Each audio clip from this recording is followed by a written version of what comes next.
झांसी क्षेत्र में झलकारी बाई नाम की एक महिला थी।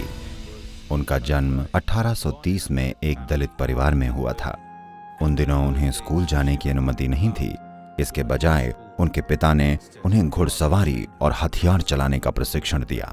स्थानीय कथाएं बताती हैं कि उन्होंने एक बार एक बाघ को मार गिराया था जो गांव के लोगों पर हमला कर रहा था। उनकी शादी झांसी की सेना के एक सैनिक से हुई थी और तभी रानी लक्ष्मीबाई का ध्यान उन पर गया कि झलकारी बाई एक बहुत बहादुर महिला है। जब रानी लक्ष्मीबाई को उनकी बहादुरी और कुशलताओं के बारे में पता चला, उन्होंने झलकारी बाई को युद्ध कला का और भी अच्छा प्रशिक्षण दिलवाया। झांसी में अंग्रेजों के साथ युद्ध के दौरान राजा की मृत्यु के बाद ऐसा कहा जाता है कि झलकारी बाई ने ही रानी लक्ष्मीबाई को नन्हे राजकुमार की सुरक्षा के लिए उनको लेकर वहां से निकल जाने को कहा।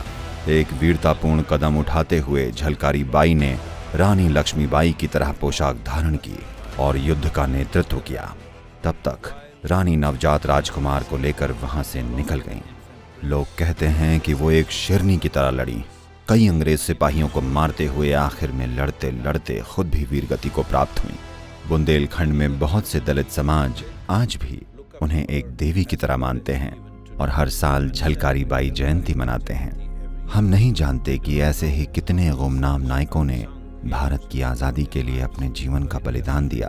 अब जब हम भारत की स्वतंत्रता की 75वीं वर्षगांठ मना रहे हैं, तो ये मेरी कोशिश है कि जितना संभव हो सके उतना ऐसे भूले बिसरे शहीदों की कहानियां सामने लाऊं। झलकारी बाई कोई रानी नहीं थी, न ही राज परिवार में पैदा हुई।